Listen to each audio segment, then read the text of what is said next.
ضاحکۃ مستبشرہ، خوش ہوں گے اور ہنس رہے ہوں گے. سبحان اللہ اکبر. اس ماحول میں کچھ ہنس رہے ہوں گے. تو اس کا مطلب ہے مومن کے لیے یہاں تک ہی ہے ساری جو خرابیاں ہیں، اور مومن کے لیے ساری سختیاں موت سے پہلے تک ہیں. اللہ جو ہی اس نے موت آنی ہے تو اس کے بعد تو آسانیاں شروع ہو گئی. اور اس دن وہ سختی جتنی بھی ہو، جتنی مرضی سختی کا دن ہو، سختی کی صورتحال ہو، پل صراط ایون ہو، جس کے بارے میں کہا کہ وہ بہت باریک ہے، جہنم کے اوپر پل ہے اور وہ بال سے زیادہ باریک، تلوار سے زیادہ تیز، تو ظاہر اس سے گزرنا مشکل. تو مومن تو وہاں سے یوں گزریں گے جیسے بجلی چمکتی ہے. تو اس کا مطلب ہے ان کو تو گزرنے کے لیے کوئی دقت نہیں ہوگی. تو یہ ساری چیزیں آسان ہوتی جائیں گی اہل ایمان کے لیے. ہے صحیح، یہ سارا کا سارا پروسیجر ہونا ہے، لیکن اس پروسیجر کے دوران مومن کی زندگی جنت کی زندگی ہوگی. اور اس کے لیے اور بھی بہت سارے دلائل ہیں. جیسے مثال کے طور پر نبی کریم صلی اللہ علیہ وسلم نے فرمایا جو شخص ہر فرض نماز کے بعد آیت الکرسی پڑھتا ہے، اس کے اور جنت کے درمیان صرف موت کا فاصلہ رہ جاتا ہے. گویا یہاں سے اس کی آنکھ بند ہوئی اور اس کی آنکھ جنت میں کھلنی ہے. اللہ. تو جب ایسا ہے مومن کے لیے تو اس کی تو موجیں لگی ہوئی ہیں. اللہ تعالیٰ ایمان کے ساتھ لے جائے تو آنکھ جنت میں کھلنی ہے. چاہے آپ اس کو قبر میں دفنا کے آئے ہیں، اس کی آنکھ جنت میں کھلنی ہے. اور اس کے لیے باقی سارے معاملات ایسے ہی ہیں جیسے جنتیوں کے VIP قسم کی اس کے ساتھ ٹریٹمنٹ ہو رہی ہوگی، اور وہ مراحل کے اندر کسی کو کوئی پریشانی نہیں ہوگی. تو اس لیے یہ پتہ یہ چلتا ہے کہ عالم برزخ کے سارے مراحل ہوں گے اور اسی طرح سے ہو رہے ہوں گے، لیکن مومن کے لیے وہ وقت کے اعتبار سے بھی اتنے وہ مشکل نہیں ہوں گے، اور عملی طور پر اس میں مشکل تو مومن کے لیے ہوگی نہیں بالکل. اور مومن خوش ہوگا ہر معاملے میں. اللہ تعالیٰ ہمیں ایمان دے. آمین. آپ نے جس طرح شیخ بتایا ماشاءاللہ، دیکھیں کتنی بشارتیں بھی ہیں. وہ پھر لوگ اکثر کہتے ہیں نا کہ یار ڈرایا زیادہ جاتا ہے اور بشارتیں کم سنائی جاتی ہیں. تو دیکھیں ماشاءاللہ آپ نے جو آیات سنائی اس میں تو ہے کہ وہ ہنس رہے ہوں گے اس دن اور ان کے چہرے ماشاءاللہ چمک رہے ہوں گے. تو ہمیں تو اللہ سے دعا کرنی چاہیے ہم ان میں سے شامل ہوں، اور میدان حشر بھی آپ نے کہا آسان ہوگا انشاءاللہ ان لوگوں کے لیے. تو میدان حشر میں تو دیکھیں سارے مراحل ہی. حضرت عائشہ صدیقہ رضی اللہ تعالی عنہا سے نبی پاک صلی اللہ علیہ وسلم نے یہ فرمایا کہ عائشہ جس کا حساب کتاب شروع ہو گیا نا تو وہ پکڑا، وہ بچ نہیں سکتا. جس کا حساب شروع ہو گیا بچ نہیں سکتا. تو حضرت عائشہ صدیقہ رضی اللہ تعالی عنہا نے پوچھا اللہ کے رسول صلی اللہ علیہ وسلم پھر حسابا یسیرا سے کیا مراد ہے؟ جو قرآن نے کہا فیحاسب حسابا یسیرا، ویحاسب حسابا یسیرا، وہ اس کا حساب بالکل آسان لیا جائے گا. نبی کریم صلی اللہ علیہ وسلم فرمایا عائشہ وہ حساب نہیں ہوگا، وہ تو صرف پیشی ہوگی. بس سامنے ایک دفعہ پیش کیا جائے گا اور اس کے بعد کہا جائے گا جاؤ، بس اتنا ہی. اعمال کا حساب کہاں. تو یعنی مومن کے لیے سارے مراحل ہی آسان ہو جائیں گے انشاءاللہ. اللہ تعالیٰ ہم سب کو ایمان دے تو پھر یہ چیزیں اور چینج ہو جاتی ہیں. آمین آمین. اچھا ایک سوال شیخ بہت کرتے ہیں لوگ کہ عذاب روح کو ہوتا ہے یا جسم کو ہوتا ہے یا دونوں ایٹ دا سیم ٹائم؟ یہ بھی ان سوالوں میں سے ہے جو بہت قدیم سوالات ہیں اور ہمیشہ ہر دور میں متقدمین نے بھی اس کے اوپر بہت بحث کی کہ یہ اس لیے کہ جب ہم قبر میں سے کسی کو نکالیں تو وہ تو ویسے ہی پڑا ہوتا ہے، تو کسی کو عذاب ثواب ہم تو نہیں دیکھ رہے ہوتے کہ کچھ ہو رہا ہے. تو اس سے لوگوں نے کہا کہ اس کا مطلب ہے جسمانی نہیں ہوتا، وہ روحانی ہوتا ہے. اور روح کو وہ ساری کیفیتیں درپیش ہوتی ہیں. مسئلہ اصل میں یہ ہے کہ جیسے مثلا یہ بھی تمثیل کے طور پر بیان کیا گیا کہ مثال کے طور پر جب ہم خواب میں ہوتے ہیں تو خواب میں اللہ تعالیٰ معاف فرمائے سانپ ڈس لے، تو ہمیں جو سانپ ڈسنے کی تکلیف ہوتی ہے خواب میں وہ تو پوری ہوتی ہے. بالکل بالکل ٹھیک ہے. بالکل یہ تو بعد میں پتہ چلتا ہے کہ وہ خواب تھا. ٹھیک ہے. تو اسی طرح اگر صرف محض روحانی طور پر ان کو دکھایا جائے کہ آپ کو سانپ ڈس رہے ہیں اور بچھو ڈس رہے ہیں اور اس طرح سے ہو رہا ہے، بظاہر وہ آرام سے پڑا ہوا ہے، فزیکلی وہاں پہ بچھو سانپ کوئی نہیں ہے، تو تکلیف تو اتنی ہے. سبحان اللہ. بالکل بالکل صحیح. مطلب اگر اس کو تو بعد میں پتہ چلتا ہے، جیسے ہم خواب میں تو بعد میں ہم بیدار ہو جاتے ہیں، وہاں تو بیداری کوئی نہیں ہے، وہاں تو وہ بیدار ہو چکا ہے، بیداری کی حالت میں ہو رہا ہے. کچھ لوگ کو نائٹ میں آتے ہیں پسینے چھوٹے ہوتے ہیں اور وہ بلکہ چیخ رہے ہوتے ہیں، رو رہے ہوتے ہیں. تو یہ کیفیت جو جس کو اللہ کریم نے عذاب کہا ہے وہ تو عذاب ہے. وہ قبر میں آئے، وہ قبر سے پہلے آئے، وہ قبر کے بعد میں آئے، جس کو اللہ کریم نے عذاب کہا ہے وہ عذاب ہے. اور نبی پاک صلی اللہ علیہ وسلم نے اس کی تفصیلات بتائی ہیں تو وہ عذاب ہے. وہ رہ گئی بات یہ کہ یہ روحانی ہوگا یا جسمانی ہوگا. اس بحث کو ہم یوں کلوز کرتے ہیں کہ اگر روحانی ہو تو پھر اس میں اتنی حیرت والی کیا بات ہے. بالکل بالکل ٹھیک ہے. حیرت تو اس وقت ہوتی ہے جب یہ جسمانی ہو. تو سب کو جو اعتراضات ہوتے تھے جتنے قرآن حکیم کے اندر اللہ کریم فرمائے مشرکین اعتراضات کرتے تھے ان کو تو اعتراض ہی یہ تھا من یحیی العظام وہی رمیم. ٹھیک ہے, یہ ہڈیاں گل سڑ جائیں گی تو کون دوبارہ زندہ کرے گا. اصل مسئلہ تو یہ تھا. بالکل. تو آئدہ متنا وکننا ترابا ذالک رجعٌ بعید, کیا ہم جب مر گئے مٹی ہو گئے دوبارہ اٹھایا جائے گا. اصل جو اعتراض تھا وہ یہ تھا. تو یہ اعتراض ان کا بتاتا ہے کہ قرآن نے جب بار بار ان کے اس اعتراض کا ذکر کیا, اگر یہ کہہ دیا جاتا ہے کہ تمہیں خواب ایسے آئیں گے کہ خواب میں بچھو اور سانپ ڈسیں گے تو پھر تو اعتراض کی بات ہی نہیں تھی. تو اعتراض بنا ہی اس وقت جب یہ حشر اجساد کی بات ہوئی کہ جسم دوبارہ زندہ ہوں گے اور جسمانی ثواب یا عذاب ہوگا. جنت میں جائے گا تو جسم جائے گا اور جہنم میں جائے گا تو وہ بھی جسم جائے گا. عالم برزخ کے اندر بھی جو عذاب ثواب ہوگا, جو عذاب قبر کے اندر عذاب ثواب ہوگا, وہ سارا کا سارا جسم کو ہوگا. بالکل صحیح, بالکل صحیح, بہت جامع آپ نے بتایا, جزاک اللہ. یہ جو کہا جاتا ہے کہ جب انسان کو نیند آتی ہے اور سو جاتا ہے تو اس کی روح, ظاہر ہے قرآن میں بھی ہے کہ اللہ سبحانہ تعالیٰ اس کی روح کچھ دیر کے لیے وہ آ جاتی ہے اوپر, تو وہ اگر خواب دیکھتا ہے کسی مرے ہوئے شخص کو تو کیا وہ برزخ میں جا کے روح ملاقات کر رہی ہوتی ہے؟ نہیں, کوئی ضروری نہیں ہوتا. اچھا, دیکھیں دکھایا جانا ہے نا. صحیح. تو دکھایا جانا ایسے بھی ہو سکتا ہے کہ آپ کو وہاں لے جا کے دکھایا جائے. صحیح صحیح. یہ بھی ہو سکتا ہے کہ اس کو وہاں سے لا کے دکھایا جائے, اور یہ بھی ہو سکتا ہے کہ نہ آپ کو لے جایا جائے نہ اس کو لایا جائے, تمثیلی انداز میں آپ کو دکھا دیا جائے. صحیح. تو اللہ تعالیٰ جب ہر چیز پر قادر ہے, ان اللہ علی کل شیء قدیر, تو اس نے دکھا دیا تو وہ اس کے لیے ہمیں یہ بحث کرنے کی ضرورت ہی نہیں ہے کہ ہم وہاں گئے یا وہ یہاں آئے. صحیح صحیح. بحث تو تب ہو جائے جب ہم نے دیکھا نہ ہو. تو ہم نے دیکھا ہے, صحیح, اللہ نے دکھا دیا ہے, بات ختم. صحیح صحیح. اچھا, کچھ لوگ اعتراض کرتے ہیں قبر کے عذاب پہ. وہ کہتے ہیں پہلی تو بات یہ قرآن سے کہیں ثابت نہیں, دوسرا یہ کہ وہ جو سوال وہ کہتے ہیں کہ آپ لوگوں نے خود نکالے ہوئے ہیں جو سوالات, اس کا بھی قرآن میں کہیں تذکرہ نہیں ہے. عمومی طور پہ وہ لوگ یہی امپریشن لیتے ہیں جی کہ بس ہم مریں گے, اس کے بعد بس قیامت والے دن ہی اٹھائے جائیں گے, اور دلیل وہ اس کی دیتے ہیں کہ دیکھیں قرآن میں یہ الفاظ ہیں کہ جب انہیں اٹھایا جائے گا ایک دم سے تو وہ کہیں گے ہمیں کس چیز نے ہماری نیند سے بیدار کر دیا. اس کا مطلب کہ پیچھے کچھ بھی نہیں ہو رہا تھا. اگر ہو رہا ہوتا تو بڑے بوکھلا کے اٹھتے, تو اس سب کو کیسے ہم ان کا جوابات جو دیکھیں. سب سے پہلی بات تو یہ ہے کہ قرآن سے ثابت ہے یا نہیں ہے, جی, یہ اتنا میٹر ہی نہیں کرتا. اچھا, پہلی تو بات یہ, بالکل ٹھیک, قرآن سے ثابت ہو یا نبی کریم صلی اللہ علیہ وسلم کی بات سے ثابت ہو, صحیح, بات ایک, بالکل ٹھیک, دونوں میں کوئی فرق نہیں. صحیح. یہ فرق ہم نے بنائے ہوئے. دیکھیں قرآن جو کہتے ہیں قرآن سے فائدہ, قرآن سے ثابت ہوا, ان سے یہ پوچھا قرآن کس پہ نازل ہوا تھا, قرآن کہاں آیا تھا, کوئی بنی بنائی کتاب مجھے یا آپ کو مل گئی تھی. صحیح. قرآن نبی کریم صلی اللہ علیہ وسلم کے قلب اطہر پہ نازل ہوا ہے. صحیح.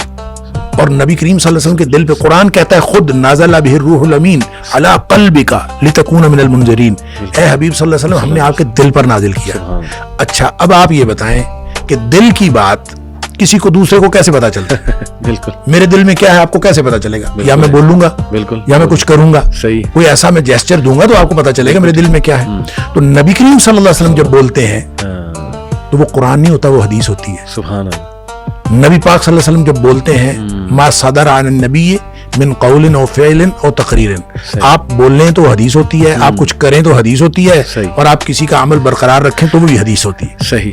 اچھا, اب نبی پاک صلی اللہ علیہ وسلم بول لیں تو حدیث ہوتی ہے. قرآن بتانا ہے آپ نے تو قرآن حدیث نے بتایا ہے. بالکل بالکل صحیح. نبی پاک صلی اللہ علیہ وسلم کی حدیث سے قرآن ثابت ہوا ہے. لہٰذا جن کو یہ پرابلم ہے نا کہ ہم قرآن کی بات مانیں گے حدیث کی بات نہیں مانیں گے, ان کے لیے یہ ہے کہ قرآن خود ثابت ہوا ہے حدیث سے. بالکل. نبی پاک صلی اللہ علیہ وسلم نے فرمایا کہ یہ قرآن ہے, تو یہ آپ دیکھیں ترتیب نزولی میں جو پہلی آیت تھی وہ تو 30ویں پارے میں چلی گئی. کس نے بتایا کہ یہ یہاں آئے گا, یہ یہاں آئے گا, یہ یہاں, یہ نبی پاک صلی اللہ علیہ وسلم نے بتایا. یہ ترتیب نبی کریم صلی اللہ علیہ وسلم نے ہے. لہٰذا حدیث سے قرآن ثابت ہوتا ہے, ایک بات. دوسری بات یہ ہے کہ حدیث کو حلال و حرام کے حوالے سے اللہ نے قرآن میں اتھارٹی دی ہے نبی کریم صلی اللہ علیہ وسلم. صحیح. سورہ اعراف کی آیت نمبر 157 میں اللہ تعالیٰ فرماتا ہے وَيُحِلُّ لَهُمُ الطَّيِّبَاتِ وَيُحَرِّمُ عَلَيْهِمُ الْخَبَائِثَ. جہاں نبی پاک صلی اللہ علیہ وسلم کی ڈیوٹیز کی بات کی, آپ کے فرائض کی بات کی, اس میں فرمایا یہ ان کے لیے جو پاکیزہ چیزیں حلال ٹھہراتا ہے اور جو ناپاک چیزیں وہ حرام ٹھہراتا ہے. حلال حرام کا جو اتھارٹی ہے اللہ نے نبی پاک صلی اللہ علیہ وسلم کو دی. صحیح صحیح صحیح. لہٰذا جو مچھلی کھاتے ہیں, میں تو اکثر کہتا ہوں جو مچھلی کھاتے ہیں وہ پہلے مچھلی کے مردہ حلال ہونے کی دلیل قرآن سے دیں نا. یا مچھلی کھانا چھوڑ دیں یا ذبح کر کے کھایا کریں. قرآن نے کہا حرمت علیکم المیتۃ والدم, جی ہر قسم کا مردار اور ہر قسم کا خون حرام ہے. صحیح بات ختم. یہ تو مچھلی, نبی پاک صلی اللہ علیہ وسلم فرمایا احلت لکم میتتان ودمان, دو خون دو مردار تمہارے لیے حلال ہے.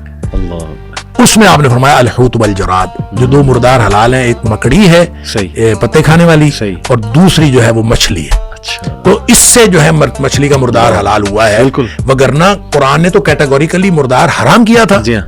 اس کا مطلب یہ ہوا کہ جو بات نبی پاک صلی اللہ علیہ وسلم فرمائے وہ اسی طرح سے حلت و حرمت کا درجہ رکھتی ہے جس طرح قرآن کی بات حلت و حرمت.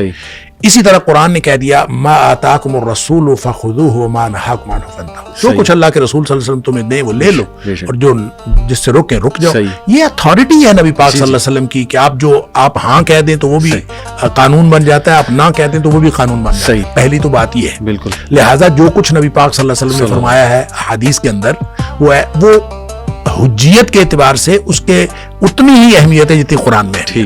دیکھیں نا, حضرت ابن مسعود رضی اللہ تعالیٰ عنہ نے کسی خاتون سے کہا کہ یہ جو جوڑا کرنا ہے حرام ہے, جوڑا یہ جو خواتین اوپر جو بنا لیتی ہیں, تو اس نے کہا حرام ہے, اللہ نے اس کو حرام کیا. تو خاتون آگے سے کہتی ہیں کہ میں نے تو سارا قرآن پڑھا, اس میں تو بالوں کا ذکر ہی نہیں ہے, تو تم کیسے کہتے ہو حرام. ابن عبداللہ بن مسعود رضی اللہ تعالیٰ عنہ نے فرمایا کہ یہ بتائیں کہ قرآن میں آپ نے یہ نہیں پڑھا ما آتاکم الرسول فخذوہ وما نہاکم عنہ فانتہوا, جو اللہ کے رسول صلی اللہ علیہ وسلم دیں وہ لے لو اور جس سے منع کرے اس رک. وہ کہتی ہاں یہ تو پڑھا ہے. تو انہوں نے فرمایا کہ یہی تو نبی پاک صلی اللہ علیہ وسلم نے منع کیا ہے. جب نبی پاک صلی اللہ علیہ وسلم نے منع کیا تو ایسے ہی ہے جیسے قرآن نے منع کیا.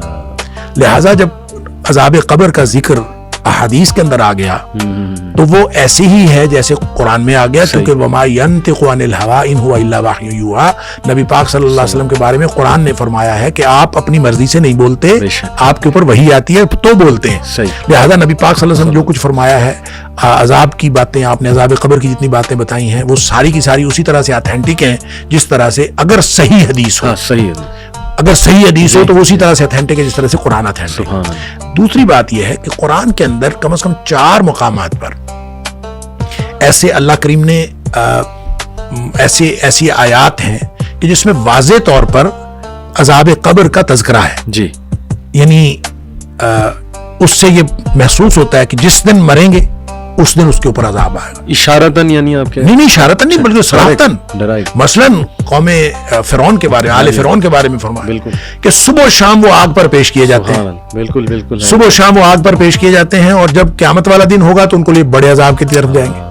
اس کا یہ صبح و شام جو جس عذاب پر پیش کیے جاتے ہیں کہاں ہے یہ سورہ فصلت, یہ سورہ مومن ہے, سورہ غافر, سورہ غافر. یہ سورہ غافر ہے. اس کے علاوہ سورہ توبہ کے اندر, سورہ انعام کے اندر, سورہ ابراہیم کے اندر کم از کم 4 مقامات قرآن میں ایسے ہیں جس سے اس طرح کے واضح اشارات موجود ہیں جس کو آپ عذاب قبر کہتے ہیں. اب عذاب قبر کا نام لے کے تو قرآن نے نہیں کہا, لیکن وہ عذاب قبر ہی ہے. جب مر کے قبر میں گئے تو عالم برزخ کی بات. اچھا, اسی طرح جیسے سورہ انعام کے اندر غالباً ہے کہ ان کو جب فرشتے جو ہیں آگے سے بازو پھیلائے ان کو وصول کرتے ہیں اور ان کو کہتے ہیں اخرجوا انفسکم. یہ وہی بات ہے, وہی الفاظ ہیں جو حدیث میں آ رہے ہیں کہ اخرجی, باہر نکلو. تو یہاں اخرجوا انفسکم, اپنی جانوں کو باہر نکالو. یعنی فرشتے یہ کہہ رہے ہوتے ہیں کہ اپنی جانوں کو باہر نکالو, اور اسی دن قرآن کہتا ہے کہ اسی دن ان کو پھر رسوائی کا عذاب ہوتا ہے, اسی دن رسوائی کا عذاب دیا جاتا ہے. تو جس دن جان نکلی اسی دن کوئی حشر تھوڑی ہو گیا ہے, حال میں آخرت تھوڑی آ گیا, عالم برزخ ہے. لہٰذا اس طرح سے قرآن میں 4 مقامات پر سورہ ابراہیم کے اندر, سورہ توبہ کے اندر, سورہ انعام کے اندر اور سورہ غافر کے اندر یہ موجود ہے. پڑھنے کے لیے ایک بصیرت ہونی چاہیے, ایک بصارت ہونی چاہیے. شیخ یہ سورہ تکاثر بھی کہہ سکتے ہیں, حتی زرتم المقابر. وہ تو خیر زیارت کے لیے ہے. حتی زرتم المقابر کا مطلب ہے تم قبر کو جا پہنچے. اب وہاں پہ یہ تو نہیں ذکر کہ قبر کے اندر کیا ہوگا. نہیں, لیکن اگلی آیت ہے نا کہ پھر انہیں پتہ لگے گا, کہ پھر تمہیں پتہ لگے گا کہ کیا ہے حقیقت, کیا ہے اصل. ہاں, اشارتاً آپ کہہ سکتے ہیں کہ یہاں بھی ذکر ہے کہ اس کے بعد تمہیں پتہ چلے گا. اس کا تو خیر یہ تعویل ہو سکتی ہے نا, جیسے آپ نے کہا کہ سورہ یاسین میں انہوں نے کہا کہ ہماری آرام گاہوں سے کس نے اٹھایا, خواب گاہوں سے, تو اس کا مطلب پیچھے کچھ نہیں ہو رہا ہوگا. تو یہ بھی حتی زرتم المقابر کے بعد پھر پتہ چل جائے گا پھر کب سے مراد, اس کی تو تعویل ہو سکتی ہے. حالانکہ وہ جو سورہ یاسین والی بات ہے وہ بات یہ ہے کہ جو عالم برزخ کا عذاب ہے اس کے مقابلے میں جو عالم آخرت کا عذاب ہے وہ بہت بڑا ہے.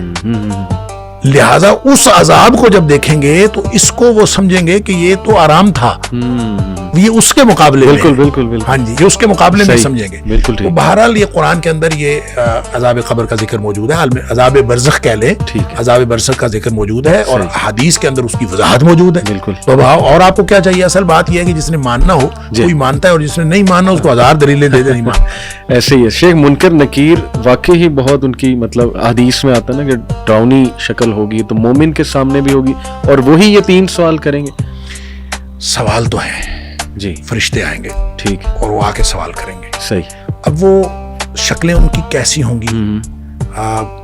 حدیث میں آتا تو ہے ڈراؤنی شکل کے، لیکن جیسے میں نے پہلے عرض کیا کہ مومن کے لیے ہر مرحلہ آسان ہو، تو یہ ہو نہیں سکتا کہ مومن کے لیے بھی اسی طرح سے ڈراؤنی شکل ہو.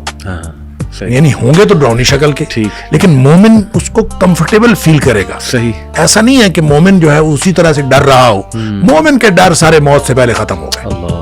نبی پاک صلی اللہ علیہ وسلم نے فرمایا تھا، حضرت فاطمہ رضی اللہ تعالیٰ عنہا رو رہی تھی، انہوں نے فرمایا تھا تیرے باپ کے اوپر آج کے بعد کوئی سختی نہیں، بس ساری سختیاں دنیا میں تھیں.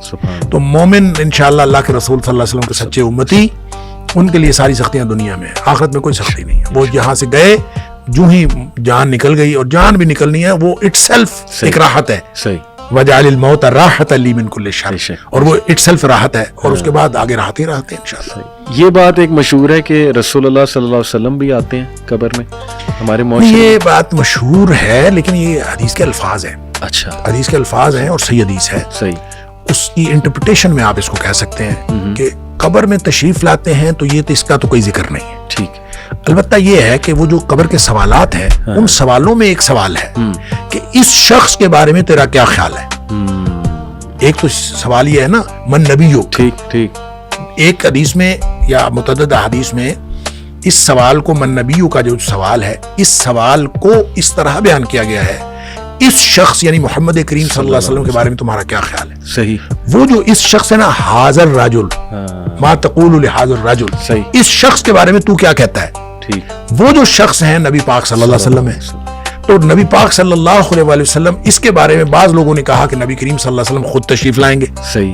ٹھیک ہے، صحیح. لہذا پوچھا جائے گا اس شخص کے بارے میں آپ کیا کہتے ہیں. صحیح. کچھ نے کہا کہ نہیں، نبی کریم صلی اللہ علیہ وسلم کی آپ کی شبیہ دکھائی جائے گی، آپ کی تصویر دکھائی جائے گی، اور پوچھا جائے گا اس کو جانتے ہیں اور یہ کیسے ہیں، یہ کون ہے. صحیح. تو وہ پھر جو شخص نبی کریم صلی اللہ علیہ وسلم کی سنت پر چلا ہوگا وہ پہچان لے گا نبی پاک صلی اللہ علیہ وسلم. اور یہ پہچاننا اس بات سے نہیں پہچانا جانا کہ ہم نے کوئی تصویر نبی پاک صلی اللہ علیہ وسلم کی دیکھی ہوئی. یہ سارے سوالات کے جوابات ہیں ایمانی بصیرت پر. بالکل. اب دیکھیں نا، اتنے آسان سوال ہے. من ربک، صحیح، من نبیک، صحیح، ما دینک.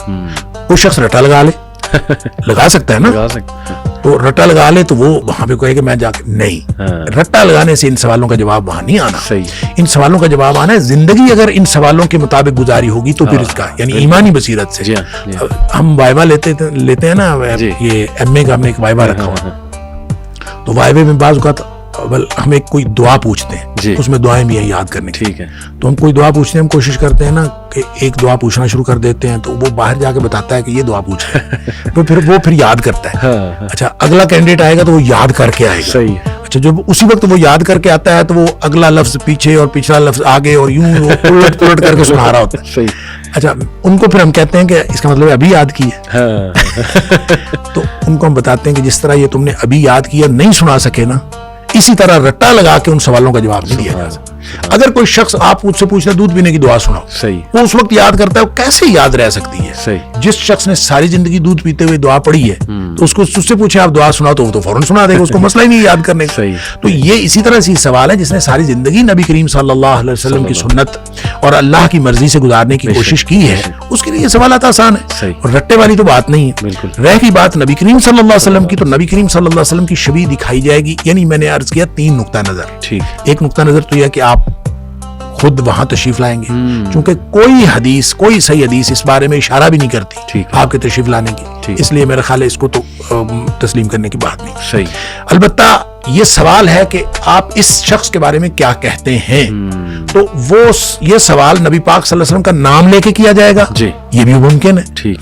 تصویر دکھا کے کیا جائے گا، یہ حدیث کے اندر اس طرح کا کوئی ذکر نہیں ہے کہ سوال موجود ہے، لہذا اس سوال سے کوئی شخص یہ سمجھ لے کہ آپ کی شبیہ دکھائی جائے گی تو سمجھا جا سکتا ہے، اور یہ سمجھ لے کہ نہیں اس سے صرف نبی پاک صلی اللہ علیہ وسلم کا نام نامی اس میں گرامی لے کر سوال پوچھا جائے گا تو یہ بھی ممکن ہے، لیکن آپ صلی اللہ علیہ وسلم کے تشریف لانے کے لیے کسی بھی حدیث کے اندر ایسا کوئی تذکرہ ہمیں ملتا نہیں ہے۔ بالکل ٹھیک۔ اللہ عالم۔ چند آخری سوال شیخ کہ ہمارے ہاں ہمارے کلچر میں تدفین کے وقت کچھ ایسی چیزیں دیکھنے کو ملتی ہیں جو بڑی عجیب و غریب چیزیں، جیسے سبز چادر بچھا دینا قبر میں، یا کلمہ لکھا ہوتا ہے وہ پورا رول کر کے مردے پہ، وہ بھی سبز رنگ کا ہوتا ہے وہ، پھر جو مردے کو دفناتے ہی سورہ یاسین پڑھی جاتی ہے یا سورہ ملک پڑھی جاتی ہے، وہ یہ سوچ کے کہ قبر کے عذاب سے سورہ ملک جو ہے وہ بچاتی ہے۔ یہ حدیث سے ساری چیزیں ثابت ہے، اور کیا نبی صلی اللہ علیہ وسلم سفارش کریں گے قبر میں؟ یہ بھی ایک کانسیپٹ پایا جاتا ہے، بلکہ دعا ہوتی ہے باقاعدہ کہ ان کو نبی صلی اللہ علیہ وسلم کی سفارش قبر میں بھی عطا فرمائے، بلکہ یہاں تک ہے کہ عبد القادر جیلانی بھی آتے ہیں۔ استغفر اللہ۔ تو یہ اس طرح کی باتیں شیخ یہ کہاں سے آ گئیں؟ دیکھیں بات یہ ہے کہ جو خاص طور پہ قبروں کی تکریم کے حوالے سے جو جس طرح کا ہمارا رویہ ہے نا، یہ تو خاص یعنی بر صغیر کا کلچر ہے، اور بر صغیر کے کلچر میں چونکہ ہم ہندوؤں کے ساتھ رہے ہیں کئی صدیاں، تو ہندوؤں میں مندروں کے اندر جو ہے نا اسی طرح کی یعنی جو چادریں ہیں یا اس طرح کا جو کیفیات ہیں وہ چونکہ ایڈاپٹ کی جاتی ہیں، تو ہم نے بھی اسی طرح کی کیفیات ایڈاپٹ کرنی شروع کر، تاکہ آپ عربوں میں بھی چلے جائیں، جہاں جہاں عربوں کے اندر وہ عرب ممالک جہاں جہاں بر صغیر کا اثر و رسوخ رہا ہے کسی نہ کسی طریقے سے، وہاں پہ قبروں کے ساتھ یہی صورتحال ہے۔ وہاں پہ آپ کو ایک درود، ایون میں تو جارڈن میں ایک دو قبروں کے اوپر یہ درود تاج اور درود لکھی ہوئی ہے جو یہ لکھے ہوئے دیکھے، اچھا، اور قبر سبز چادر چڑھائی ہوئی، اچھا، لیکن اس کا شریعت کے ساتھ کوئی تعلق نہیں۔ نبی کریم صلی اللہ علیہ وسلم نے تو قبروں کو بلند کرنے سے بھی منع فرمایا، اور آپ نے حضرت علی رضی اللہ تعالیٰ عنہ کو حکم دیا تھا کہ جو قبریں بھی زمین سے اوپر بلند ہیں اس کو برابر کر، لیکن اتنا صرف اس کو بلند کیا جا سکتا ہے کہ جو قبر کی اپنی مٹی ہے، یعنی جو اس میں سے نکلی ہے وہ مٹی اس کے اوپر ڈال دی جائے، اس کے علاوہ اس کے اوپر مٹی ڈال کے اس کو بلند کرنا بھی جب جائز نہیں ہے تو پھر آپ اس کے اوپر اس کو چونے گچ بنائیں، پھر اس کو بڑا کریں، پھر اس کے اوپر چادریں ڈالیں، اور چادروں کی ضرورت تو ہے زندہ انسانوں کو، اور آپ قبروں کے اوپر ڈالتے ہیں، پھر اس کے اوپر آیات لکھ کے جو آپ نے کہا یہ تو بے حرمتی ہے قرآنی آیات کی، آپ ان کو نیچے ڈال دیتے ہیں۔ تو یہ ساری چیزیں جو ہیں ان کا کوئی تعلق شریعت کے ساتھ نہیں ہے، دین اسلام کے ساتھ کوئی تعلق نہیں۔ دیکھیں اب بڑی حال ہی میں ایک پنجاب کے اندر یہ پابندی لگی ہے کہ آئندہ جو قبروں کے اوپر یہ جو کسی بھی طرح کی چادر چڑھائی جائے گی تو اس کے اوپر آیات نہیں ہوں گی، یہ ابھی پابندی لگی ہے، محکمہ اوقاف نے اس کے اوپر پابندی لگا دی ہے، اور اس پہ سارے مکاتب فکر نے اتفاق کیا ہے، اور الحمدللہ جو میں یہ سمجھتا ہوں کہ سب مل کے سر جوڑ کے بیٹھیں تو حق کی طرف جا سکتے ہیں، اور آہستہ آہستہ چیزیں جو ہیں بہتر ہو سکتی ہیں، اور یہ اس کی دلیل ہے کہ یہ حال ہی میں پورے پنجاب کے اندر یہ پابندی لگ گئی۔ زبردست زبردست۔ تو سورہ ملک اس وقت پڑھنا وہ نہیں، سورہ ملک دیکھیں، سورہ ملک تو پڑھنی ہے، اگر خود زندگی میں پڑھی ہوگی تو وہ عذاب قبر سے بچائے گی، کسی کے پڑھنے سے نہیں عذاب قبر سے بچاتی۔ یہ تو کام ہی سوکھا ہے کہ آپ حافظ قرآن کو دے دیں، چند روپے دے دیں، اس کو تنخواہ دے دیں کہ چل بھی شاباش سورہ ملک پڑھے رکھا کرو تو آپ کا عذاب قبر سے نجات دے دے گی، یہ تو نہیں ہوتا۔ سورہ ملک روزانہ رات کو پڑھنے کے لیے نبی پاک صلی اللہ علیہ وسلم نے فرمایا کہ 30 آیات کی ایک صورت ہے اور جو عذاب قبر سے بچاتی ہے جو رات کو پڑھتا ہے، لیکن آپ نے ساتھ یہ بھی فرمایا کہ کم لوگ ہوں گے اس کو پڑھنے والے، اس لیے کہ اس وقت نیند آئی ہوتی ہے، اور جس نے یاد بھی کی ہوئی ہے اس کو بھی یہ ہوتا ہے کہ چل یار خیر ہے، تو اس وقت اگر پڑھنا ہے تو اس کے لیے عذاب قبر سے نجات ہے کہ وہ موت، اصل میں نیند بھی جیسے میں نے پہلے عرض کیا وہ موت اور نیند کی آپس میں مشابہت ہے، تو نیند کے وقت موت کی سی تیاری کر کے سونا اور اپنے معاملات سارے کلیئر کر کے سونا، اصل بات یہ ہے۔ 3 دفعہ استغفار پڑھیں آپ، آیت الکرسی پڑھیں آپ، جو دعائیں نبی پاک صلی اللہ علیہ وسلم بتائیں وہ پڑھیں، سورہ ملک پڑھیں، پھر آپ سوئیں تاکہ ساری ہر طرح کی چیزیں جو ہیں آپ نے سمجھیں آپ اپنی طرف سے مر رہے ہیں، اور مرتے وقت جس طرح کی یعنی معافی کی ضرورت ہے اللہ سے مانگنے کی، اس طرح کی معافی مانگ کے سوئیں، اور جو معافی مانگے بغیر یا عشاء کی نماز پڑھے بغیر جو سو جاتا ہے اس طرح سے، تو یہ تو میں سمجھتا ہوں دنیا کائنات کا سب سے بڑا رسک ہے کہ بغیر کسی یعنی گناہ کی معافی مانگے اور بغیر عشاء کی نماز پڑھے یا بغیر کسی تیاری کے آپ سو گئے، تو آپ نے تو سب سے بڑا زندگی کا سب سے بڑا رسک لے لیا۔ اللہ اکبر۔ شیخ آخری سوال کہ یہ حدیث میں آتا ہے کہ جب مردے کو دفنایا جاتا ہے تو وہ قدموں کی چاپ سنتا ہے جو دفنا کر واپس جا رہے ہوتے ہیں. تو اس سے تو یہ بھی اخذ کیا جا سکتا ہے کہ اس کا مطلب اسے موت کے بعد بھی سنائی دیتا ہے, اور وہ پھر ظاہر ہے یہ سنائی دے رہا ہے تو باقی چیزیں بھی پھر سنائی دیتی ہیں. تو اس کا مطلب کہ موت جسے آ چکی ہے فوت شدہ بندے سے مطلب کوئی بات کی جا سکتی ہے یہ سوچ کے کہ جی اسے سن رہا ہے. دیکھیں اللہ تعالیٰ نے قرآن میں فرمایا انک لا تسمع الموتیٰ. صحیح. نبی پاک صلی اللہ علیہ وسلم نے فرمایا کہ آپ مردوں کو سنا نہیں سکتے. ٹھیک. یہ ہے نص قطعی, اور نص قطعی جو ہوتی ہے اس کے بارے میں استثناء بھی کسی نص سے ثابت ہونا چاہیے. صحیح. نص قطعی کا مطلب ہے کہ مردے کو ہرگز نہیں سنایا جا سکتا, بات ختم. ٹھیک. اب اس میں استثناء دو باتیں نبی پاک صلی اللہ علیہ وسلم فرمائی, وہ استثناء ہو گیا. صحیح. وہ نص میں آ گئی. ایک تو نبی کریم صلی اللہ علیہ وسلم نے جو بدر کے مقتولین تھے تقریباً 24 لوگ تھے کہ ان کو ایک کنویں میں ڈالا گیا. صحیح. اور ان کے ساتھ نبی کریم صلی اللہ علیہ وسلم نے کلام فرمایا, خود آپ نے ان سے خطاب فرمایا. حضرت عمر فاروق رضی اللہ عنہ نے کہا بھی اللہ کے رسول صلی اللہ علیہ وسلم یہ تو مردے ہیں, ان کے اندر تو جانیں ہیں, روحیں ہیں ہی نہیں, تو یہ تو مردے ہیں جسم ہیں, تو آپ کس سے خطاب فرما رہے ہیں؟ تو نبی کریم صلی اللہ علیہ وسلم فرمایا کہ جتنا تم سن رہے ہو نا اس سے زیادہ یہ سن رہے ہیں. اللہ, اس کا مطلب سن رہے ہیں. بالکل صحیح. اسی طرح جو آپ نے حدیث بتائی کہ مردہ قدموں کی چاپ سنتا ہے, جو لوگ دفنا کے واپس جا رہے ہوتے ہیں تدفین کر کے, ان کے قدموں کی چاپ سنتا ہے, تو سنتا ہے. یہ دو باتیں ہو گئی, یہ دو استثناء ہو گئے. رہی بات یہ کیسے سنتا ہے, یہ ہم اس پر بحث کر نہیں سکتے, لیکن سائنس نے مسئلہ حل کر دیا. میڈیکل سائنس کہتی ہے کہ جب انسان مرتا ہے تو فوری طور پر اس کا دماغ ڈیڈ نہیں ہوتا, اس کے سارے اعضاء کام کرنا فوری طور پر بند نہیں کرتے, بلکہ اس کو کچھ ٹائم لگتا ہے, 36 گھنٹے لگتے ہیں, 48 یا 72 جتنے بھی گھنٹے لگتے ہیں, کچھ ٹائم لگتا ہے, پھر جا کے اس کے سارے اعضاء ڈیڈ ہوتے ہیں, وغیرہ شروع میں ڈیڈ نہیں ہوتے. تو اس کا مطلب ہے جو نبی پاک صلی اللہ علیہ وسلم نے فرمایا وہ بھی دونوں واقعات جو ہیں وہ ایسی ہی کیفیت کے ہیں, مرنے کے فوراً بعد کے ہیں. صحیح. تو اس کا مطلب ہے یہ بات ٹھیک ہو گئی, سائنس سے ثابت ہوگی. اسی طرح نبی پاک صلی اللہ علیہ وسلم فرمایا کہ مردے کو جب آپ نے نہلانا ہے تو اس کو زیادہ سخت ہاتھ نہ لگائیں. اچھا. ہاں, یہ اس کو سخت ہاتھ نہ لگائیں, اس کو تکلیف ہوتی, اور فرمایا کہ جتنی تکلیف مردے کو ہوتی ہے زندہ سے زیادہ تکلیف ہوتی. تو اس کا بھی مطلب وہی ہے کہ اس کے سینسز کام کر رہے ہوتے ہیں کچھ عرصہ تک. جب آپ نہلا رہے ہیں وہ ابھی کچھ عرصے میں ہے, وہ کتنا عرصہ ہے یہ میڈیکل سائنس نے بتایا ہمیں کہ وہ تو کافی گھنٹوں تک جو ہے وہ دماغ بھی ایکٹیو رہتا ہے اور اس کے اعضاء کام کرتے ہیں, سینسیشن رہتی.